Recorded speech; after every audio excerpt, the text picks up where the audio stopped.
Bienvenidos a esta segunda parte de la clase de interacciones microbianas. En esta oportunidad vamos a revisar las interacciones que se dan entre micro y macroorganismos. Les reitero que cualquier consulta está disponible en mi correo o los foros correspondientes para las dudas que se puedan suscitar. Lo primero que vamos a ver son las interacciones entre microorganismos con plantas. Entonces vamos a tratar de vislumbrar qué beneficios obtienen los microorganismos por actuar con las plantas y a la inversa, qué beneficios obtienen las plantas por esta interacción con los microorganismos.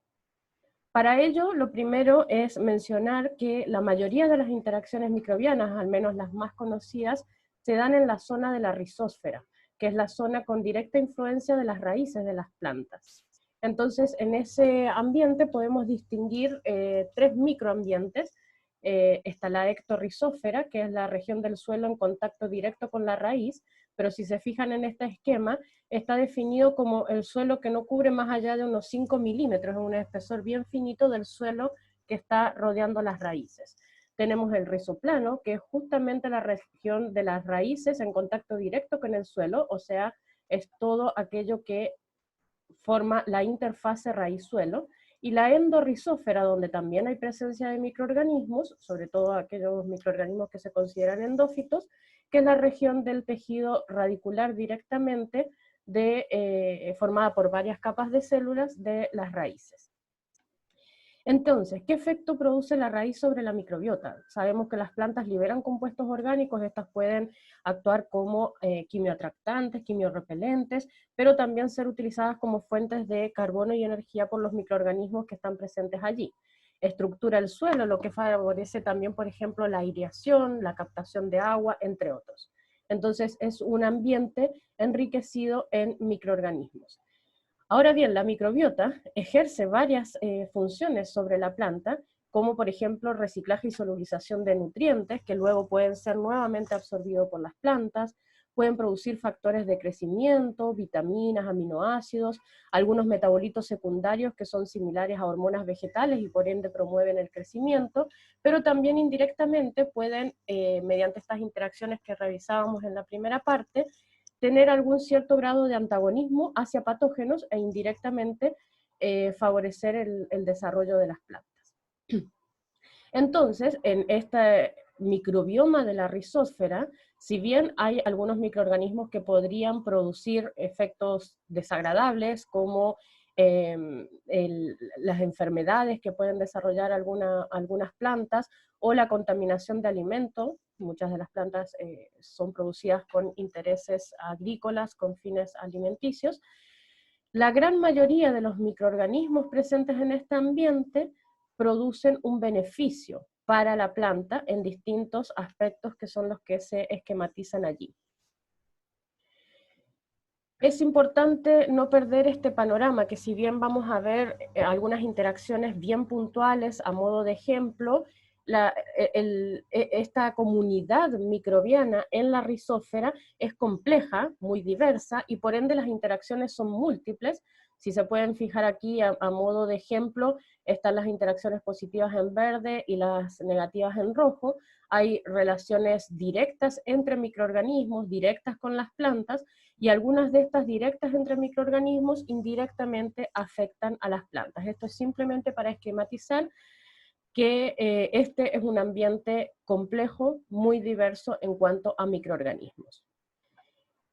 Habíamos definido la simbiosis como esta posibilidad que tienen los organismos de vivir juntos, independiente de si hay beneficios o perjuicios, y es importante destacar que la mayoría de las plantas y animales conviven, coexisten y sobreviven gracias a la presencia de microorganismos en simbiosis con ellas.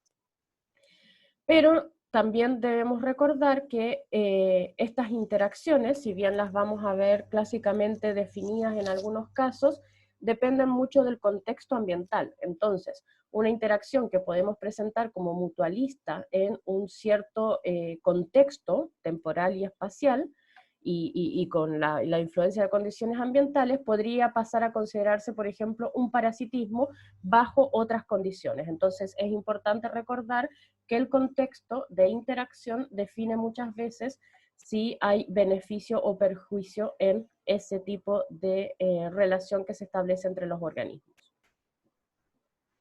Aquí hay una revisión que pueden ver si necesitan más detalles, pero tenemos ejemplificadas las interacciones principales que se producen en la rizósfera.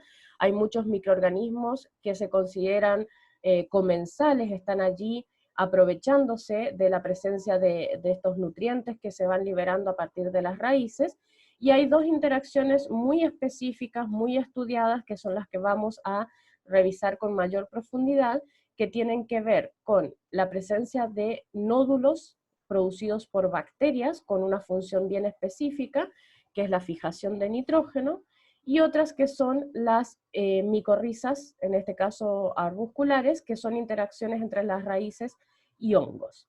Entonces vamos a ver cada una de ellas con un poco más de detalle.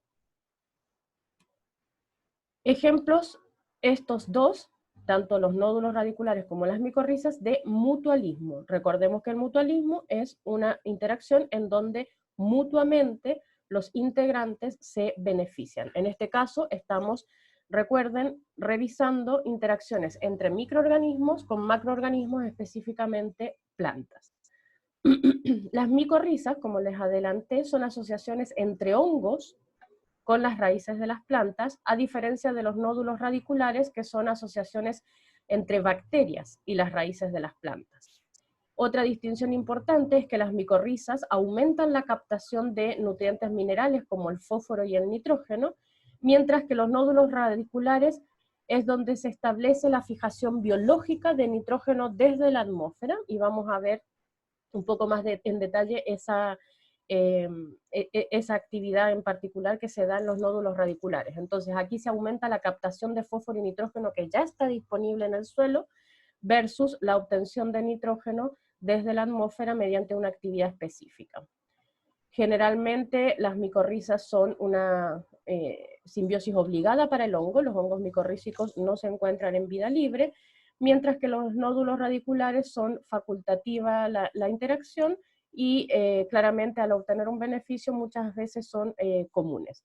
Aquí podemos observar en las fotografías el sistema radicular, que se ve en un tono más café, mientras que la presencia de micorrizas, que está en todo este tejido que se observa de color más blanquecino, es el tejido fúngico que, como verán, aumenta la superficie de la raíz y favorece entonces esta captación de fósforo y nitrógeno, entre otras funciones.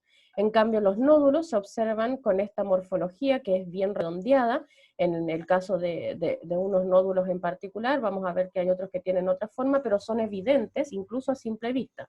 Si alguno tiene la posibilidad de acceder a las raíces de una leguminosa, como puede ser porotos, por ejemplo, presten atención y van a encontrar la presencia de estos nódulos. Incluso en tréboles es muy común también, lo que pasa que como el sistema radicular es muy pequeñito, esos nódulos sí son más difíciles de percibir para el ojo no entrenado, pero son macroscópicos, son observables a simple vista. Profundicemos un poco en las micorrizas. ¿Qué beneficios otorga este hongo interactuando con las plantas? Estructura en el suelo, vimos que aumenta la superficie radicular, facilitando entonces la llegada de la raíz a lugares más lejanos. Protege contra patógenos, vamos a ver que existen dos tipos a continuación, y puede ser ya sea por una barrera física o por la producción de algún metabolito que inhiba el desarrollo de patógenos. Al aumentar esta superficie radicular, aumenta la posibilidad de captación de agua, y como dijimos, la función principal tiene que ver con la incorporación de elementos inorgánicos como fósforo y nitrógeno. Pero además, como son hongos, tienen la capacidad de descomponer materia orgánica y por ende dejar otros nutrientes disponibles para las plantas. ¿Qué beneficios tiene el hongo? Capta nutrientes directamente de la raíz, y si bien podemos pensar que eso no es suficiente, como les mencioné, muchos de los hongos micorrízicos son obligados en este tipo de interacción, entonces no sobreviven sin ese beneficio que obtienen de la disponibilidad de fuentes de carbono y nutrientes en general desde la raíz de las plantas. Tenemos dos tipos de micorrizas que vamos a ver, que son las ectomicorrizas y las endomicorrizas. Las ectomicorrizas están principalmente en gimnosperma y angiosperma son muy comunes en los pinos, por ejemplo, mientras que las endomicorrizas vesículo-arbusculares es la sigla que representa VA, porque tiene esta forma de arbúsculo, vamos a verla enseguida, está presente en muchas otras plantas, incluyendo briófitas, pteridófitas, estas plantas no vasculares. Entonces, las ectomicorrizas, si se fijan, aquí está el sistema radicular esquematizado en verde, mientras que las hifas del hongo están esquematizadas en rojo. Son, por lo general, con una alta presencia de este micelio fúngico en la parte exterior, que penetra por los espacios entre células intercelulares hacia el interior de las raíces. En cambio, las endomicorrizas tienen la posibilidad de, por una invaginación, vamos a ver enseguida, penetrar el espacio intracelular formando estos arbúsculos, y por eso reciben ese nombre de vesículos arbusculares. Estas son mucho más difíciles de observar a simple vista, de hecho se requieren tinciones específicas como las que podemos observar aquí, donde las zonas de este azul más profundo, más oscuro, reflejan la presencia de los arbúsculos dentro de las raíces del tejido, o sea, del tejido vegetal a nivel de las raíces. Estas las tienen la gran mayoría de las plantas, sobre el 90% de las plantas presentan endomicorrizas. Entonces vamos a ver cómo se produce esta interacción. Aquí tenemos nuevamente en verde representado el tejido de las raíces.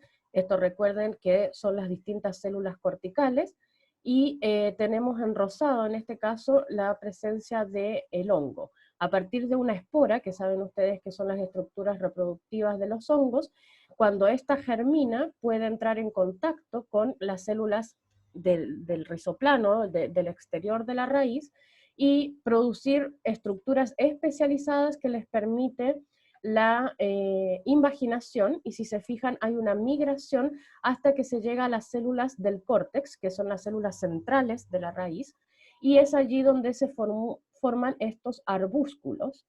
Y sin embargo, para que lo tengan bien claro, esta parte interna del micelio fúngico siempre está conectada con una parte del hongo que permanece en el exterior, como está bien esquematizado aquí.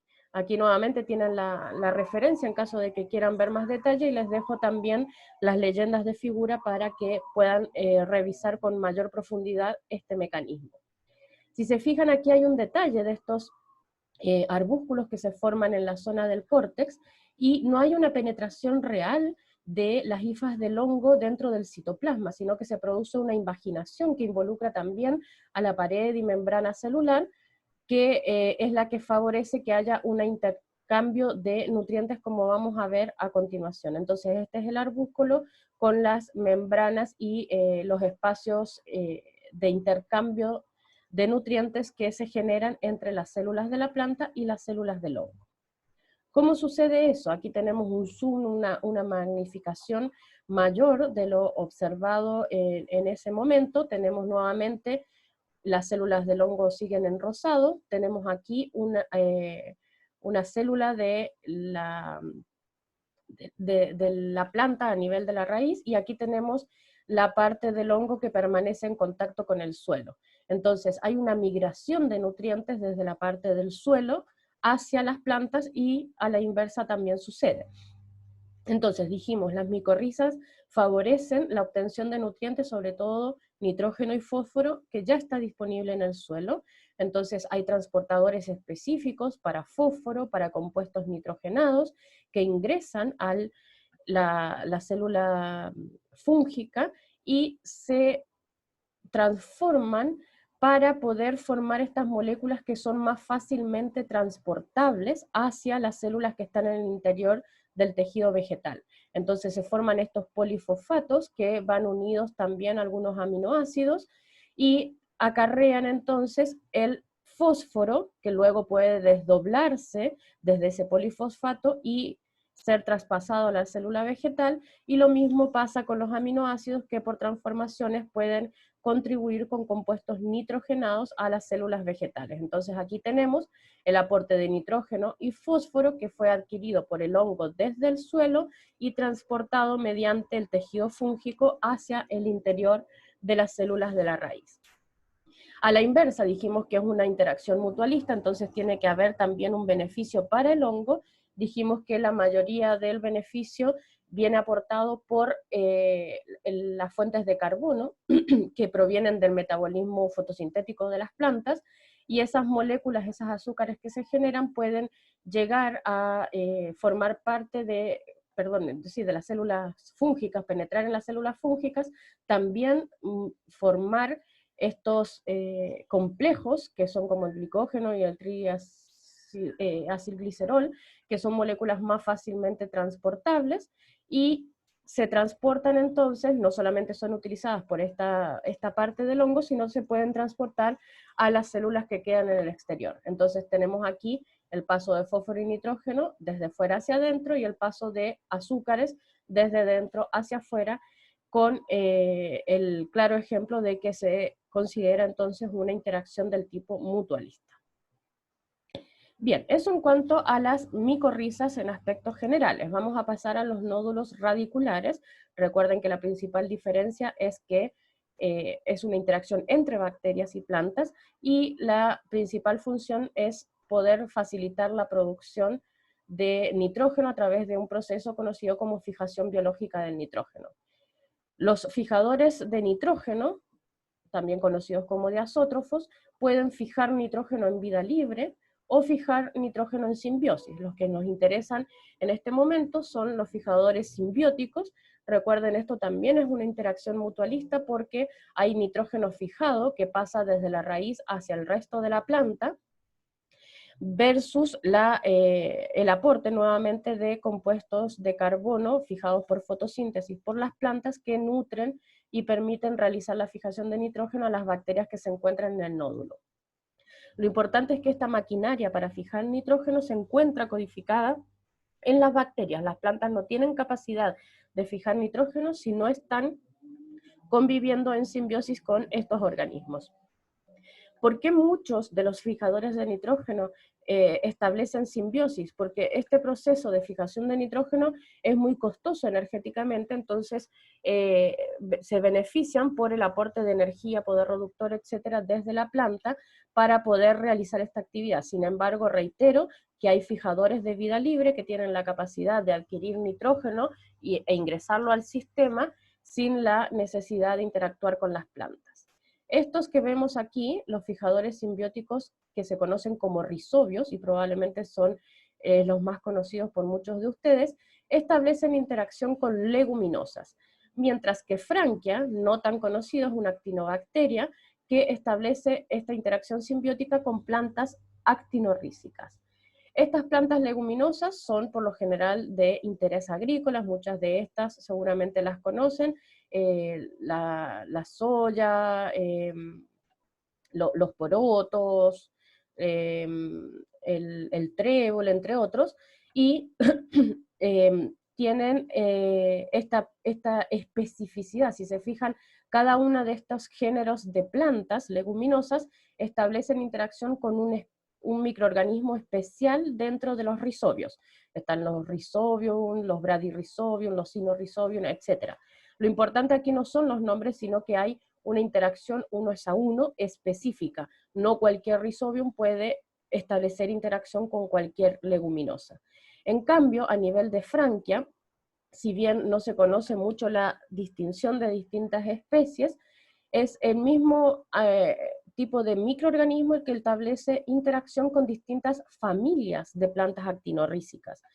Entonces estamos hablando que esta interacción es mucho menos específica, y se considera que Frankia entonces establece un tipo de interacción más bien degenerada con distintos tipos de plantas. Estas plantas por lo general no son tan conocidas, pero tienen una muy alta importancia a nivel ecológico, ya que se considera que, dada esta capacidad que adquieren por la interacción con Frankia para fijar nitrógeno desde la atmósfera, son considerados excelentes organismos colonizadores de ambientes con baja disponibilidad de nutrientes. Entonces son organismos pioneros debido a esta interacción. Y por último, también ustedes ya han escuchado varias veces que las cianobacterias tienen capacidad de fijar nitrógeno, algunas de ellas, además de realizar fotosíntesis similar a las plantas del tipo oxigénica. Las más conocidas son Nostoc, que establece interacción con Gunera, que es la nalca, una de ellas la Gunera tinctoria, y Oana baena, que establece interacción con algunas plantas como del tipo más comerciales, como las del cultivo de arroz. Entonces, diferencias, vamos a ver específicamente Rhizobio nifranquia. Rhizobios son mucho más específicos, mientras que franquias son menos específicos. Otra diferencia es que Rhizobio solamente tiene la capacidad o adquiere la capacidad de fijar nitrógeno cuando está en simbiosis, mientras que franquia puede fijar nitrógeno tanto en simbiosis como en vida libre. Y aquí tenemos diferencias en los nódulos. Los rizobios forman estos nódulos de crecimiento determinado, que se debe al desarrollo meristemático que se produce, y son bien redondeados, a diferencia de los nódulos que presenta franquia, que son más bien como si fueran estos racimos de uvas sin las uvas, solamente las pepitas, en donde por este crecimiento meristemático indeterminado forma estas estructuras que son más irregulares. Pero ¿cómo se producen estos nódulos? Así como vimos las etapas del desarrollo de las micorrizas, podemos encontrar aquí información sobre esta interacción también a nivel radicular. También hay una invaginación, pero hay mucho más conocimiento de estas etapas principales de reconocimiento. Ante la escasez de nitrógeno, las plantas secretan unas moléculas que se conocen como flavonoides, que son atractantes para rizobios que puedan estar en el suelo.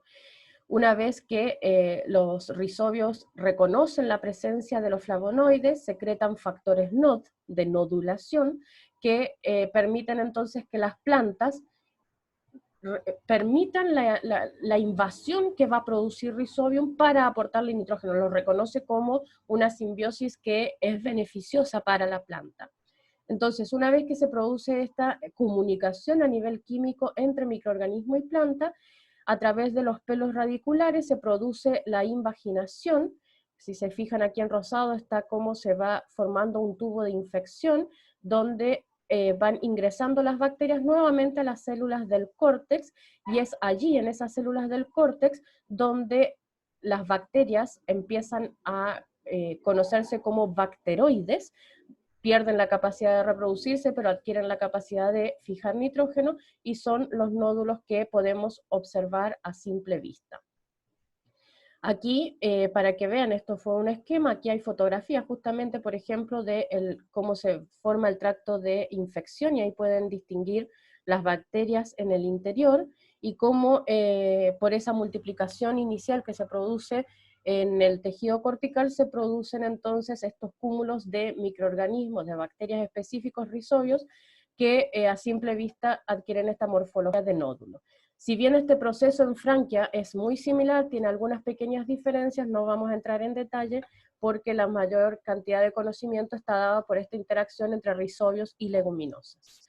Lo que tenemos aquí en esta última fotografía son nódulos que tienen un corte transversal, y donde podemos observar que hay nódulos que tienen esta forma más redondeada, son más grandes y tienen una coloración muy llamativa que es roja, a diferencia de nódulos que ya están más senescentes, donde disminuyen su tamaño, pero también pierden el color rojo.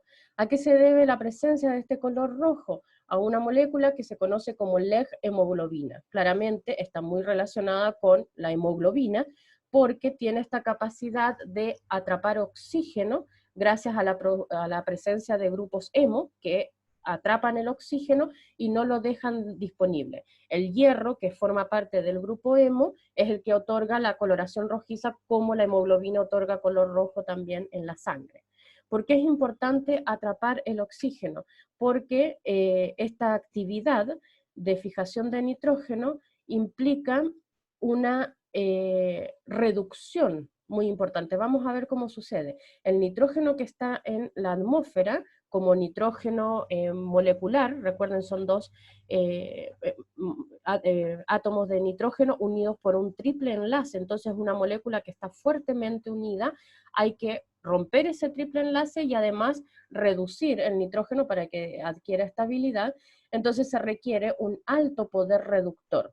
en cualquier reducción el oxígeno va a ser un enemigo, por ende debemos sacarlo de esta interacción para que permita la reducción. Entonces, como dijimos, esto es llevado a cabo por una enzima particular que está codificada en realidad es un complejo enzimático, está codificado en los genes de las bacterias y se conoce como nitrogenasa. Esa es la enzima que lleva a cabo esta actividad de interés.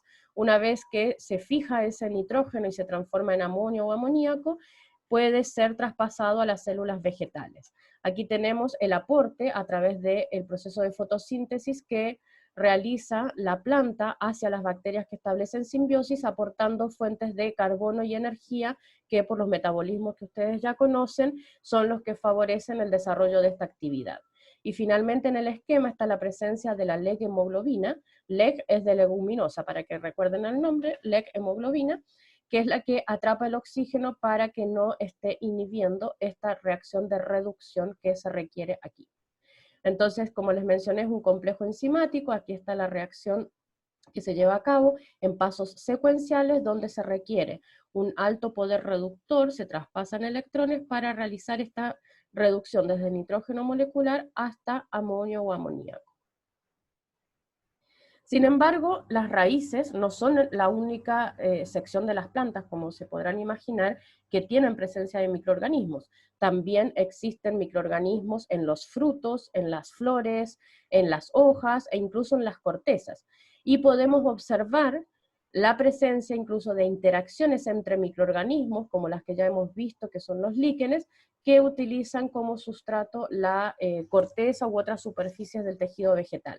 Como se podrán imaginar, los distintos ambientes dentro de las plantas tienen distintas condiciones y se favorece el desarrollo de distintos organismos. Entonces, por ejemplo, los frutos y las flores son mucho más ricos en azúcares, lo cual favorece el desarrollo de algunos microorganismos, pero inhibe el desarrollo de otros, y condiciones más adversas se pueden encontrar en las hojas, en la corteza, en donde además de baja disponibilidad de nutrientes, hay una mayor exposición a la desecación, a las temperaturas variables más extremas, a la radiación UV, entonces son distintos tipos de comunidades microbianas que se establecen en los distintos tejidos. Ahora, ¿para qué sirve entonces estudiar este tipo de interacciones más allá de los intereses que podamos tener a nivel de promoción del crecimiento vegetal, lo cual es súper importante? Es porque tienen distintas aplicaciones. Seguramente alguno habrá escuchado en el ámbito de la ingeniería genética que se utiliza mucho Agrobacterium tumefaciens. Esa es una bacteria que tiene la capacidad de infectar el tejido vegetal de tal manera que transfiere información hacia las células vegetales para que las células vegetales empiecen, este tDNA, empiecen a producir algo que a la bacteria le sirve, que son nutrientes en particular, y se producen estas agallas de corona, que son estas especies de tumores en las plantas, justamente porque allí las células vegetales están produciendo alimento para Agrobacterium.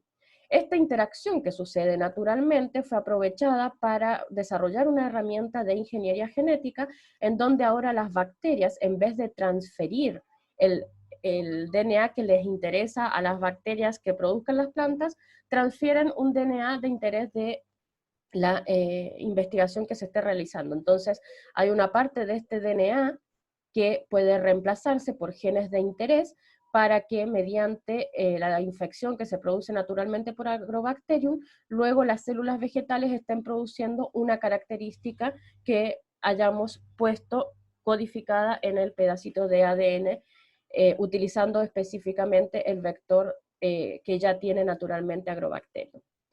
Pero también vimos nosotros muchas interacciones que se dan entre microorganismos, y lo mencionamos al inicio, pueden estar dándose en la rizósfera, y por ejemplo, interacciones de competencia, de antibiosis, de parasitismo, que ya vimos de qué se tratan, podrían estar siendo utilizadas como interacciones de interés en la rizósfera para excluir la presencia de patógenos o microorganismos perjudiciales para las plantas.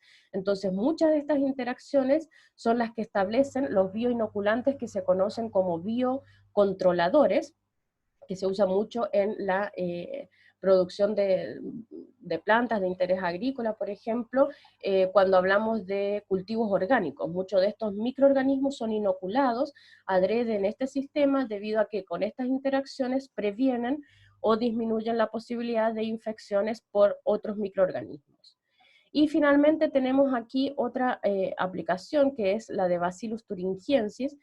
Probablemente el nombre de la bacteria no es tan conocido, pero el maíz o la toxina BT sí es bastante más famosa, donde esta toxina que produce Bacillus thuringiensis, que se llama BT justamente por las iniciales del género y la especie de este microorganismo, producen un desbalance gastrointestinal en larvas que afectan cultivos, por ejemplo, de maíz. Entonces, lo que se ha hecho es usar ya sea Bacillus thuringiensis como inoculante para afectar a este agente que produce perjuicios sobre las plantas, o directamente por ingeniería genética, insertar el gen de la toxina BT directamente en las plantas para que ellas mismas la estén expresando y entonces sean resistentes a este ataque por patógenos. Entonces estas son distintas aplicaciones de interés por lo general antropogénico que hemos conseguido gracias al estudio y conocimiento de las interacciones microbianas, que recuerden están sucediendo naturalmente y no solamente para este tipo de aplicaciones. Bien. Brevemente vimos la parte de interacción entre microorganismos y plantas, destacando dos interacciones específicas, una con hongo, otra con bacterias, respectivamente son las micorrizas y los nódulos radiculares. Las diferencias ya las conocen. Vamos a pasar a otra breve sección respecto a las interacciones que pueden establecer los microorganismos con los animales. Nuevamente vamos a hacer énfasis en los beneficios, porque no queremos, no podemos tampoco ahondar en los perjuicios. Sabemos que hay muchos microorganismos que afectan a animales, incluyéndonos, y producen patogénesis, etcétera. Hemos tenido clases específicas respecto a patogénesis humana, pero vamos a centrarnos justamente en este rol más ecológico, más de beneficio, más de colaboración que sucede normalmente en la naturaleza, sobre interacciones entre microorganismos y distintos animales. Pongo esta portada porque hay mucho, seguramente ustedes conocen a estos animales que están en las fotografías, son animales característicos de los ambientes chilenos y muchas veces desconocemos, hay muy pocos estudios, la microbiota que tienen, entonces sería interesante fortalecer esa área de investigación debido a que así como es interesante la investigación en la microbiota humana para poder saber los efectos que ésta produce sobre los animales, por lo general benéficos, tener herramientas para poder controlar, por ejemplo, alguna presencia de patógeno para la fauna silvestre, entre otros. Vamos a ver distintos ejemplos de interacciones que por lo general se conocen de manera benéfica, a pesar de que vamos a ver que pueden perjudicar en este caso a los animales que no obtienen, perdón, a los microorganismos que no tienen ningún beneficio por esta interacción, pero van a estar claramente identificados en los títulos de las diapositivas. Entonces, para cuando estudien, organicen, revisar bien el título para saber a qué nivel se está dando la interacción. En este caso, los microorganismos son utilizados como alimentos mediante la interacción de depredación, que sabemos que es beneficiosa para el depredador, pero perjudicial para la presa, que en este caso son los microorganismos. Sin embargo, es difícil imaginarse que los macroorganismos, animales en particular, estén obteniendo alimento a partir de microorganismos, porque la relación de tamaño no parece ser beneficiosa. Justamente para contrarrestar eso que es evidente en cuanto a tamaños individuales, lo que hacen los animales es utilizar distintas estrategias para adquirir una gran cantidad de microorganismos que les sirvan como alimento. Entre ellas, las más interesantes son las que se desarrollan en los ambientes marinos, por lo general en las profundidades, donde a partir de la formación, por ejemplo, de estas estructuras que se conoce como rádula, que son estas especies de dientecitos, entre comillas, que tienen los caracoles, o la linterna de Aristóteles, que es simplemente la estructura a partir de la cual los microorganismos ejercen una estrategia que se conoce como raspado. Justamente lo que hacen es raspar la superficie a partir de la cual obtienen microorganismos, porque los microorganismos por lo general en esas superficies del fondo marino están desarrollándose como biopelículas, que es lo que veíamos en la final de la primera parte de estas clases, y al raspar esas superficies hay muchos microorganismos que son incorporados por el animal para servir como alimento. Y otra de las estrategias que adquieren estos animales es el filtrado, también a partir de estructuras especializadas como cilios, agallas, etcétera, las asidias, percebes, esponjas, que son microorganismos sésiles en el fondo marino, lo que hacen es filtrar agua y a través de estas estructuras, que por lo general son como pelitos, lo que hacen es atrapar los nutrientes, muchos de los cuales son microorganismos, que van pasando a través del filtrado. Continuamente están filtrando algunos de las partículas, incluyendo microorganismos, quedan atrapadas y sirven como nutrientes para estos animales. Pasamos entonces a otra estrategia que también es cuando los microorganismos sirven como alimento para animales. En este caso, vamos a ver que hay una estrategia que se conoce como cultivo. Muchas veces habrán visto estas hormigas cortadoras de hojas. Uno siempre tiene la percepción de que son las hojitas las que sirven de alimento para los insectos, en este caso las hormigas. Sin embargo, en realidad lo que están haciendo estas hormigas es aportar materia orgánica a través de las hojas a un hongo que tienen y están cultivando en su colonia, y ese hongo degrada esa materia orgánica que le otorga la hormiga, y es el hongo el que sirve como alimento directamente para la hormiga.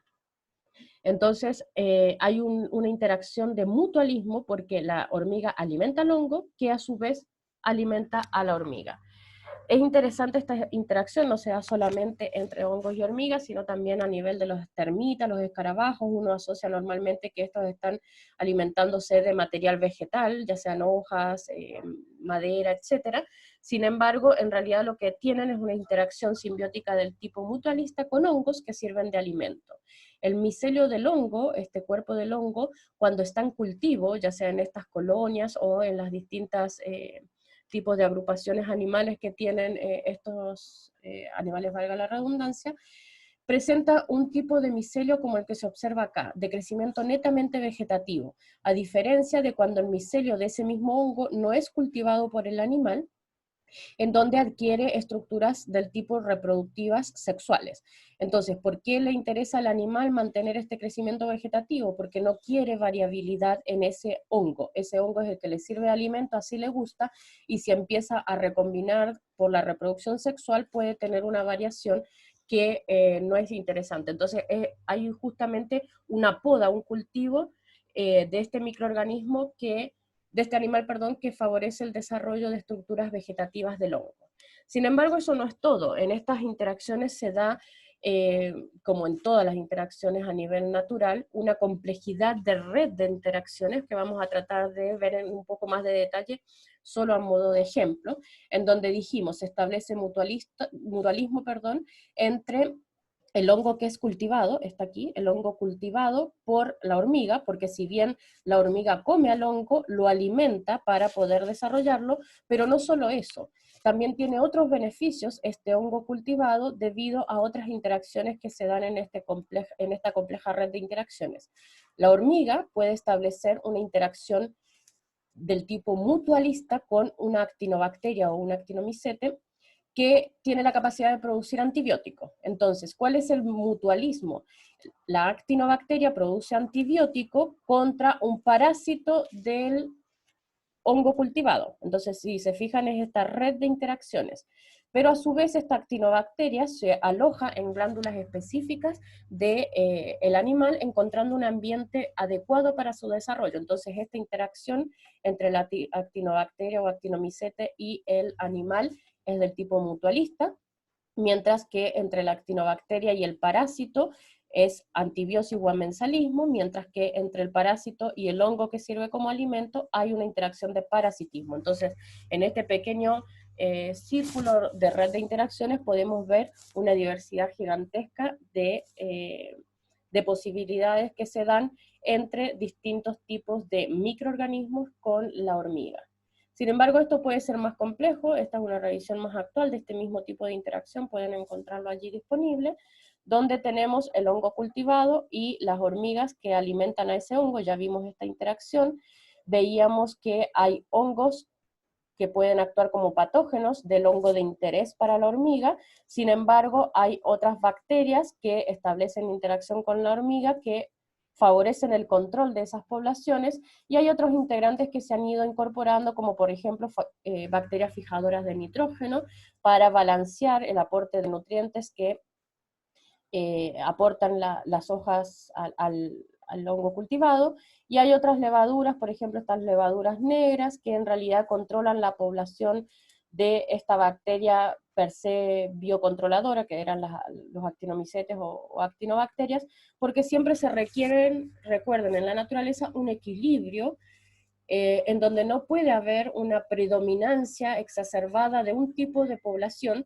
sino que justamente tienen que mantenerse balanceadas. Entonces casi siempre hay un control incluso de estos microorganismos que podemos considerar netamente como beneficiosos para la interacción.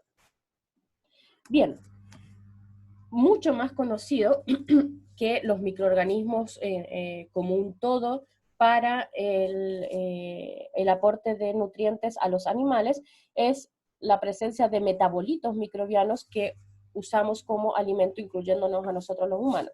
El ejemplo más clásico es el del rumen.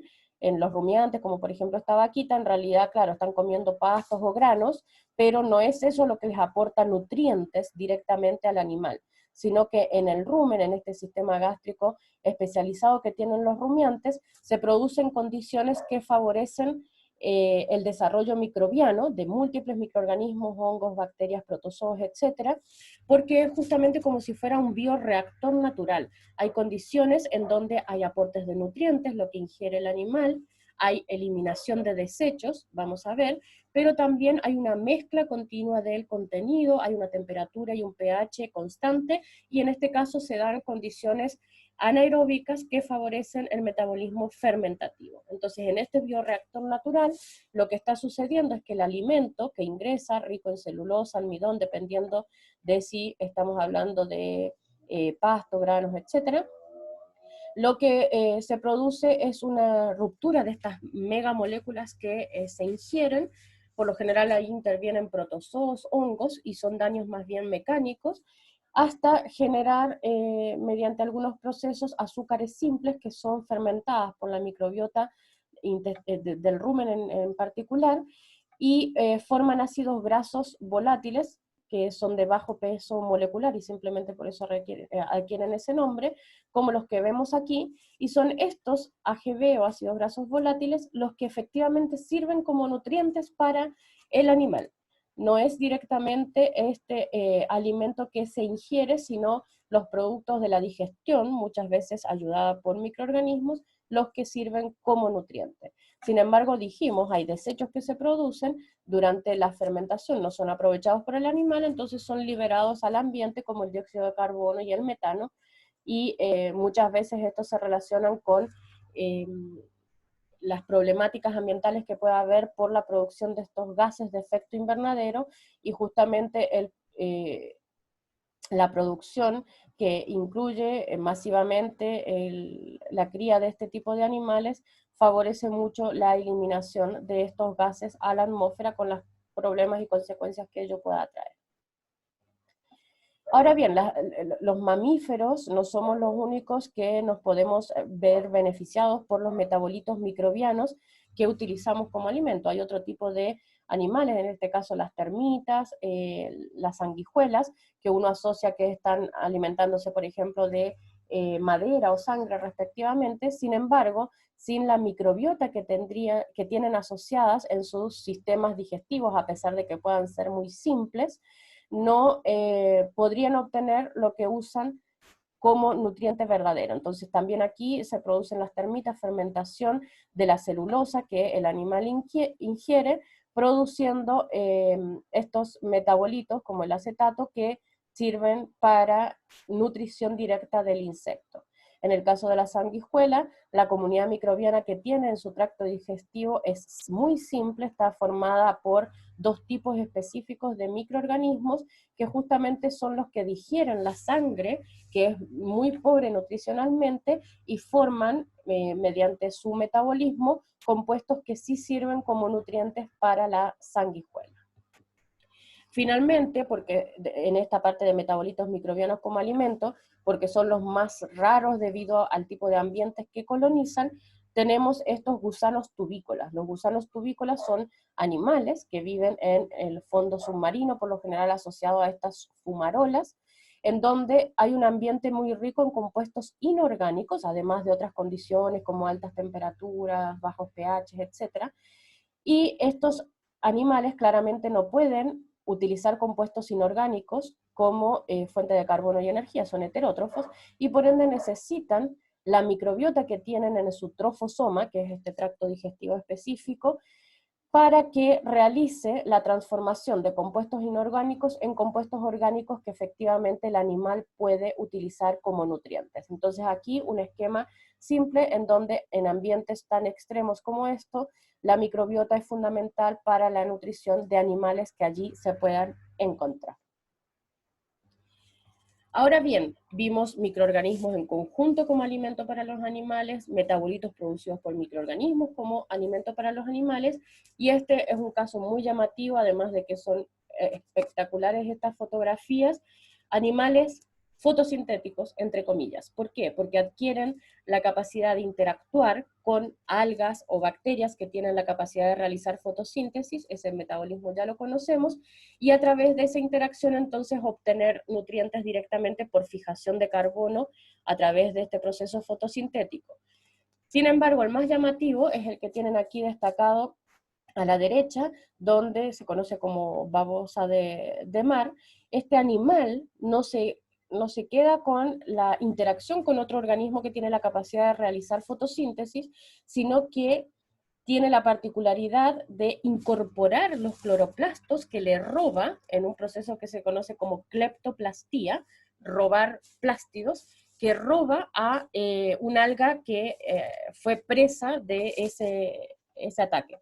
Si bien tiene este animal toda la maquinaria para hacer funcionar a esos cloroplastos que incorporó, en cada generación los cloroplastos deben ser incorporados. No hay maquinaria que codifique, no hay codificación de los cloroplastos per se. En cada generación debe existir este proceso de cleptoplastía. Entonces este animal tiene la capacidad de realizar fotosíntesis porque adquirió los cloroplastos desde esta presa que es un alga verde. Ahora bien, vimos todo cómo los microorganismos pueden contribuir a la alimentación de los animales. Sin embargo, a la inversa también se da. Hay animales como alimento de microorganismos. Y eso en descomposición, ya sea de tejido animal como del tejido vegetal, es conocido, muy conocido. Están los descomponedores, son netamente microorganismos, muchos de ellos hongos, que obtienen nutrientes de materia orgánica en descomposición. Sin embargo, la particularidad de estos microorganismos, que son hongos en particular, es que atrapan animales vivos para obtener alimento. Entonces desarrollan distintas estructuras de este tipo que vemos aquí, como lazos, anillos, protuberancias, etcétera, para atrapar literalmente a la presa, en este caso son nemátodos, y a partir, por ejemplo, de cambios en la presión osmótica, lo que hacen es como estrangular justamente, a pesar de que suene un poco duro, al animal, y posteriormente liberar enzimas degradativas que permiten que una vez que el animal fue atrapado, sea digerido para poder ser utilizado como nutrientes por este hongo, este tipo de hongos. Pasando a otra fase que no tiene que ver con la obtención de alimentos, les menciono simplemente brevemente que hay microorganismos muy interesantes porque tienen la capacidad de producir luz, y esa luz es aprovechada por distintos animales, sobre todo del fondo marino, donde la luz solar es escasa. Entonces, esta capacidad de bacterias luminiscentes tiene distintas funciones entre los animales, y depende del órgano en que se aloje. Puede, por ejemplo, atraer a la pareja, repeler a la presa, permitir iluminar el camino por donde va el animal para obtener alimento, entre otras. Entonces, estos son simbiosis mutualistas porque la bacteria aporta la luz, pero además el animal aloja a la bacteria en estructuras donde las condiciones ambientales son mucho más beneficiosas para esta bacteria que el fondo marino en vida libre. Entonces, una simbiosis del tipo mutualista. Y ya para terminar, les quería dejar, esta es una breve revisión, tiene solamente un par de páginas, no es tan actual, pero como para que vean el tipo de interacciones y esta modulación en donde hay beneficios por lo general mutuos de colaboración. Nosotros brindamos como macroorganismos ambientes controlados para que se desarrollen microorganismos que nos aportan en nuestro beneficio. Entonces, aquí tienen distintas estrategias a partir de la cual animales adquieren su microbioma y cómo eso se favorece por distintas conductas de los animales. Recuerden que eso también lo vieron con el profesor Chávez, en el humano está muy estudiado esa adquisición inicial de microbiota que se ve afectada o diferenciada si, por ejemplo, el nacimiento de un nuevo ser humano se da por el canal de parto, si se da por cesárea, si la primera alimentación que adquiere es a través de la producción materna de leche, o si son fórmulas comerciales, etc. Eso sucede también en animales. Y vemos a la inversa que el microbioma también altera el comportamiento del hospedero, eso se ha estudiado en muchos modelos animales, y hay ejemplos que incluso son los que determinan la presencia de ciertos microorganismos, la preferencia de apareamiento, entonces pueden contribuir a la especiación. Hay otros microbiomas como el que tenemos sobre la piel, que es diferente entre los distintos seres humanos, que atraen, por ejemplo, algunos insectos, y fíjense, no estamos hablando de cualquier insecto, son mosquitos que suelen ser vectores de enfermedades infecciosas. Entonces es típico pensar algunos que dicen, ay, a mí nunca me pican los mosquitos, a otra persona lo persiguen los mosquitos. Eso tiene mucho que ver con la atracción que ejerce el microbioma. Y en el extremo también han visto muchos ejemplos en humanos que con pruebas directas o indirectas se afectan distintos aspectos fisiológicos de los animales. Muchos de los estudios se realizan en ratones como modelos mamíferos, y pueden alterar incluso el humor debido a todo el balance o desbalance a nivel fisiológico y hormonal que se producen. Entonces ahí, como para que tengan un panorama de la importancia de estas interacciones que son mucho más complejas entre microorganismos y en este caso animales. Entonces con eso los dejo invitados a que si tienen cualquier consulta, por favor me la hagan llegar, y nos vemos en la sesión de consultas respectiva. Muchas gracias por su atención y hasta pronto.